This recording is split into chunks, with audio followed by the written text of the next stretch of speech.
28장 30절 31절. 사도행전 28장 30절 31절 두 절 같이 있습니다. 시작. 바울이 온 이태를 자기 새 집에 머물면서 자기에게 오는 사람을 다 영접하고 하나님의 나라를 전파하며 주 예수 그리스도에 관한 모든 것을 담대하게 거침없이 가르치더라. 아멘. 할렐루야. 우리가 그리스도라는 이 단어를 모든 사람이 다 기억을 하지요.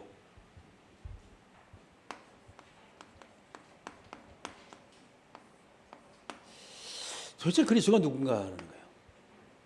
어떻게 알고 있냐에 따라서 모두가 달라져요. 저 그리스도를 대충 알고 있어요. 응답도 대충 와요.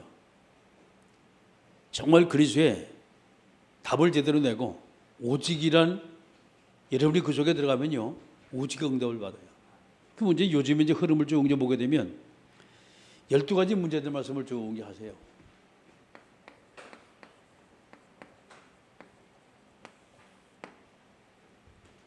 근본 문제지요. 인간이 하나님을 떠난 문제란 말이에요. 지금 여기서 인간이 답을 얻지 못하면 그냥 종교하고 똑같이 신앙생활하는 거예요. 종교생활을 똑같이 어려움을 겪어요. 두 번째가 이 세상적인 문제예요. 하나님을 떠나니까 다른 하나님을 섬기지, 이게 우상숭배라는 거예요. 끊임없이 이 땅에는 이 문화적 배경이 하나님 없는 문화예요. 우상문화, 미신문화, 끊임없이. 이래서 개인도 가정도 세상도 모두가 실패하는 거예요. 이게 실패의 이유입니다. 자, 만약에 이 답을 얻으려고 사람들이 열심히 배운다. 그렇지요. 학문이 없어서 지금 이 영적인 문제가 해결되지 않는 것이 아니에요. 과학이, 의학이 발달되지 못해서 이 문제가 계속해서 남아있는 것이 아니에요. 문제는 안 돼요. 인간이 하나님을 떠나면서 모든 문제가 왔다면 하나님 만나는 길이 바로 그리스도입니다. 아멘. 그래서 요즘에 이제 목사님이 쭉 하시는 말씀 중에 오직이라는 단어를 써요.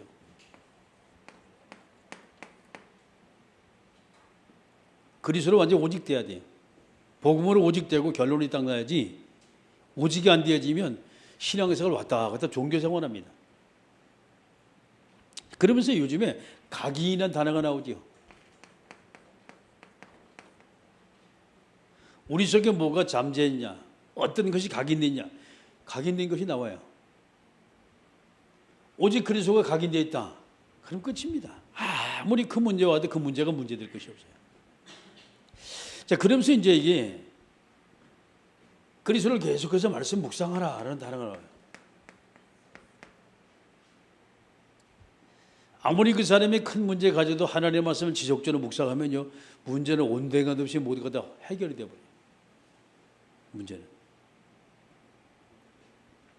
최근에라는 단어죠. 그게 집중이라는 단어예요.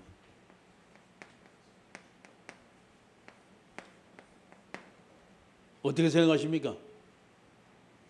그리스도를 오직 그리스도를 각인, 그리스도만 묵상하고 그리스도를 완전히 집중한다.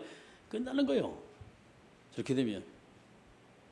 안 되니까 문제가 산재해 있는 것이, 저렇게 되면 모두가 끝이 나버렸어요.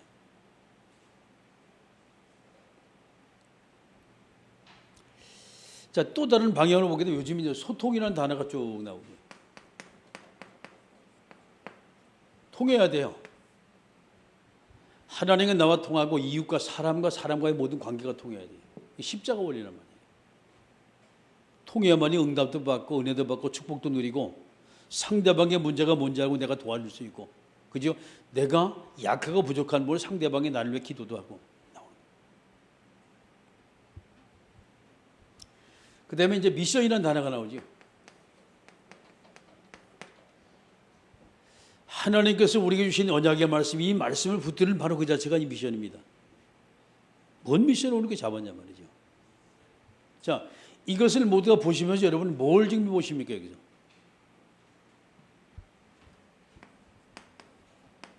영적 상태나,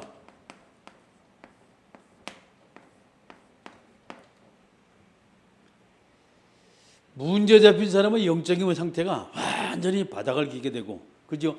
그리스도로 완전히 오직이 되고 각인되고 묵상하며 집중하는 사람은 영적 상태가 최상의 상태가 돼요. 그 문제될 게 전혀 없어요. 자, 그러면 이 하나님의 계획의 성취라는 말씀을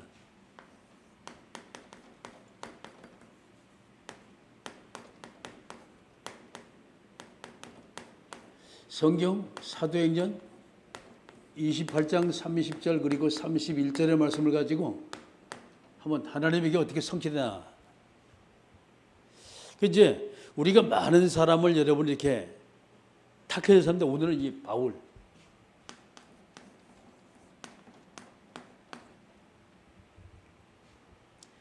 자, 세 가지 나눌수의 바울의 과거입니다. 어떻게 보십니까? 바울 사도의 과거. 많은 성경 중에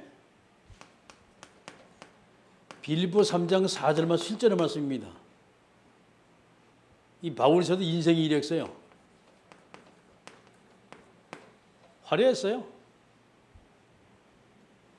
나는 히브리 사람이다. 바리새인이다. 나은 지 8년 만에 할례를 받고 율법의 모든 걸 전부 다 배웠단 말이죠. 쭉 얘기를 해요. 인생 이력서를 쭉 이야기하면서 이 바울 사도가 걸어온 길을 쭉 보게 되면요. 여러분 성경 사도행전 7장 54절 말씀 60절입니다. 스데반이 죽을 때 이 사도를 뭘 했어요? 거기서 증인을 섰어요. 정말 하나님을 사랑한다고 했던 이 사람이 과거에 핍박자도 보통 핍박자가 아니라 사도행전 8장 1절 말씀 3절입니다. 4절까지 말씀 볼 필요가 있죠. 어느 정도 예수님 사람을 핍박했냐 하는 거예요. 살기가 등등했다 그랬어요. 살기가 등등했다.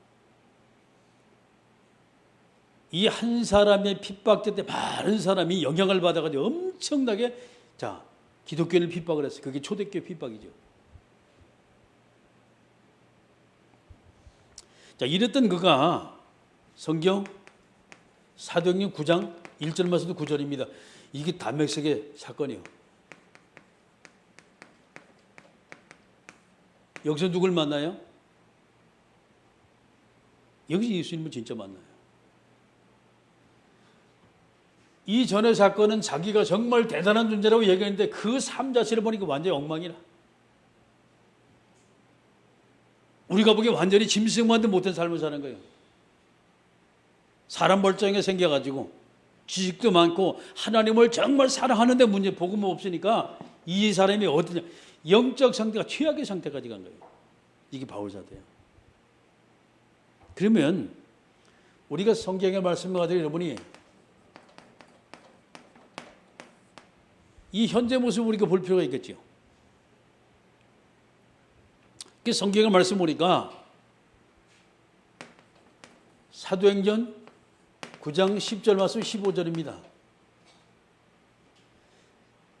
하나님이 직접 사도바울을 부르셨어요. 예수님이 직접 사도바울을 불러서 내가 너를 저 이방인에 보낼 것이다. 이미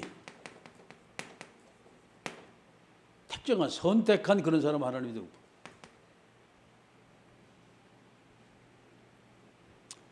주님의 선택을 받아요. 그런데 담메색 도상에 예수 그리스도를 만나고 난 이 사도 바울은 어떻게 바뀌냐? 이 성경의 말씀 보게 되면 여러분 사도행전 20장 24절입니다. 이 신앙 고백이 나와요. 나의 달려갈 길과 주 예수께 받은 삶이요. 내가 이 은혜의 복음을 증거하는 일은 내 생명도 조금도 귀한 것으로 여기 않고 하나님의 영광에 달려갈 것이다. 라는 자기 신앙 고백을 쭉 해요. 어떻게 달라졌어요? 담메색의 주님 만나자마자 완전히 자기 인생을 모두 주님께 다 올인해버리는 거예요. 여러분 이 정도는 완전히 그리스도로 완전히 복음이 딱 답이 딱 나와야 돼요. 아멘. 이렇게 답이 나와야 돼요.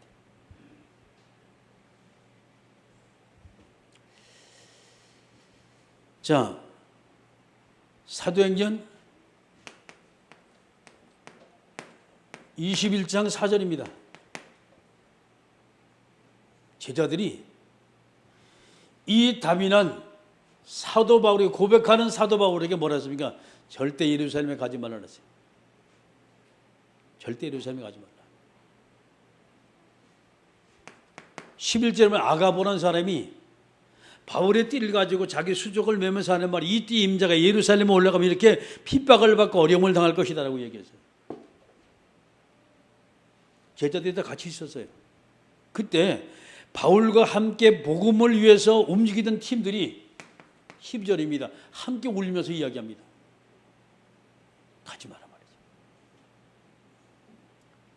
똑같은 얘기를 해요. 너희가 왜 울면서 내 마음을 상하게 하느냐. 나는 어떤 것이라도 하나님에게 갈 것이다 라고 사도 바울이 얘기하잖아요. 완전히 이걸 보고 절대적 해제라는 거예요.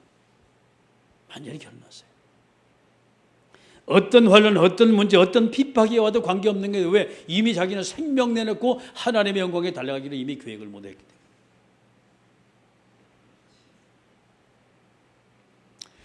이렇게 되면 드디어 이제 이 사도 바울이 인생의 모든 가는 길이 고난의 행진입니다. 순탄하지가 않아요. 이 고난의 행진 보니까 말이죠. 사도행전 27장의 말씀 보니까 이게 로마로 이제 압송되어 가잖아요. 수없는 사람이 그를 죽이려고 40명의 사람이 사도 바울을 죽이려고 음식도 먹지 않고 말이야. 죽음의 결사대. 하나님이 이만저만으로 사도 바울을 거기서 구원하세요. 그런데 지중해를 건너서 저 로마로 가다가 거기서 뭐 태풍 와요. 광풍 왔나. 그게 유라 굴러요.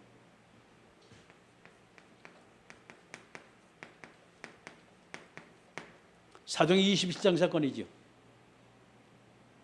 천신만국 끝에 하나님은 이들을 모두가 바닷 가운데서 이들을 구원하십니다. 살았다. 그런데 근거리 거기서 바람에 밀려 가고 간 것이냐. 멜리데는 섬이었어요. 적은 섬이었어요.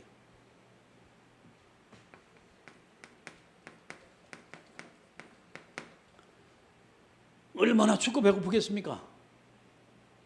거기 있는 토인들이 나무를 갖다 이렇게 불을 피웠어요.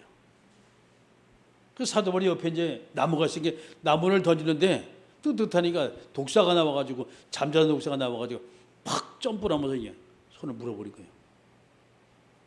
엎친 데 덮친 격이에요. 바닷 가운데 죽을 뻔했던 이 사람이 나오니까 또 독사가 또 물어버리네. 완전히 사면초가 된 거예요. 근데 문제는요. 저 사람은 죄인이다. 죽을 수밖에 없는 사람이다 라고 모든 사람이 얘기했습니다. 근데 안 죽어.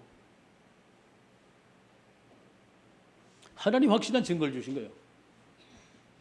이가 뭔가 해야 할 일이기 때문에 하나님 유라굴로 광풍도 밀대섬의 독사도 이 사람의 생명을 앗아갈 수가 없는 게 이게 하나님의 방법입니다.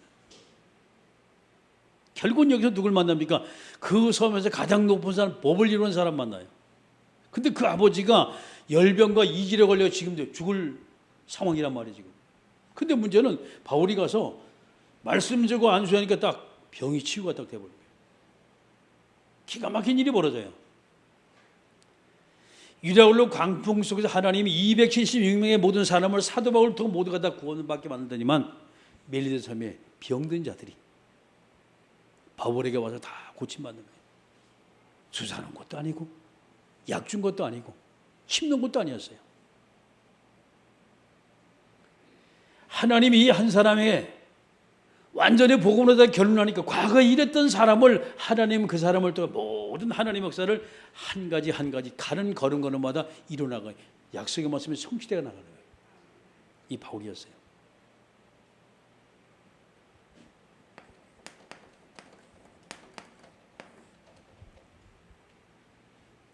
바울서대의 미래입니다.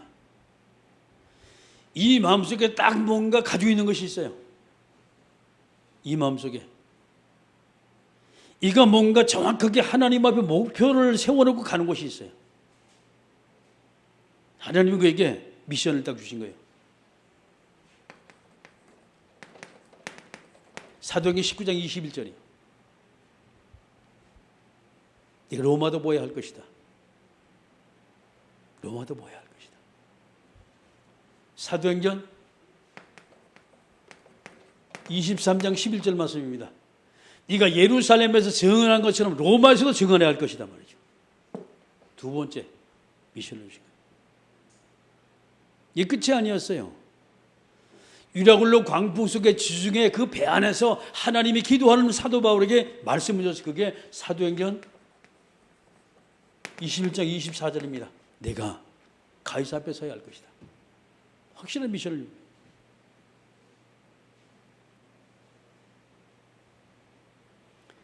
우리 인생에 어떤 인생이든 관계없어요. 정말 그 사람이 과거에 어떻든 간에 지금 그 사람이 누구와 함께 사냐, 이게 너무 귀한 거예요.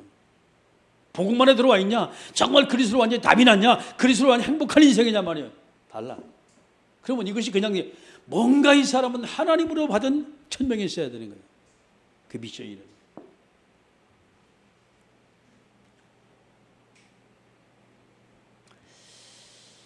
자, 마지막 결론을 맺습니다.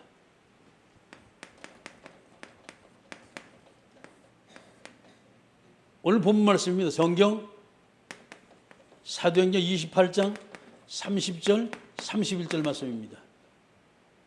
하나님께서 이 사도 바울에게 주신 그 마음이요.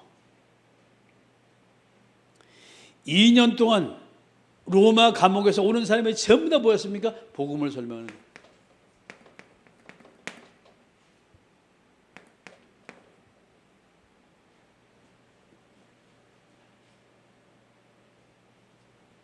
절대제자입니다.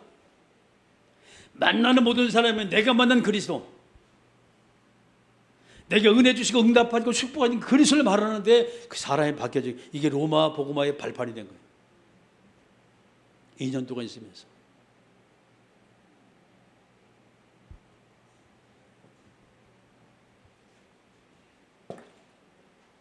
완전히 복음으로 각인된 사람, 완전히 복음으로 오직된 사람, 복음만 묵상하고 정말 완전히 복음에 집중한 사람, 하나님은 이 사람을 통해 뭐했습니까? 계속 영혼을 붙이고 제자를 붙이는 거예요. 절대 제자.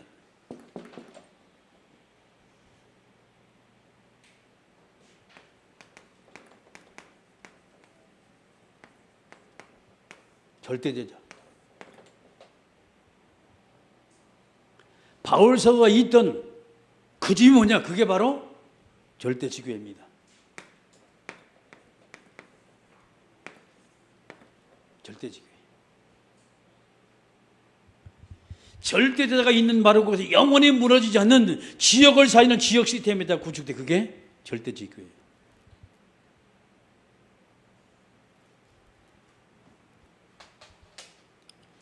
하나님의 계획은요, 분명히 성취가 돼요. 하나님의 분명히 성취가 돼요. 내가 어떤 상태에 있다가 하나님은 그 계획을 분명히 이루는데, 내 영적인 상태가 최하냐 아니면 최상이냐 아니면 중간치냐, 그건 여러분이 하나님 앞에서 결론이 나야 돼요. 말씀을 계속 붙들고 나가면 그 사람은 오직이 될 수밖에 없고 절대 제자가 될 수밖에 없는 거예요. 말씀과 멀어지면 자꾸 문제가 와요. 문제가 자꾸 와요. 이 시간 우리 기도합니다. 하나님의 계획은 분명히 성취가 되어집니다. 사도 바울의 일대기를 보면서 우리가 과거의 그 모습과 현재의 모습과 절대제자의 미래 모습을 우리가 전부 다 보면서 이가 온전히 하나님께 쓰임받을 수 있던 것은 완전 복음이 됐기 때문입니다. 하나님, 오직이 되길 원하고 각인이 되길 원하고 복음만 묵상하기 원하고 집중하기 원하고 절대 제자가 되어지게 하옵소서. 함께 우리가 통성을 기도합니다.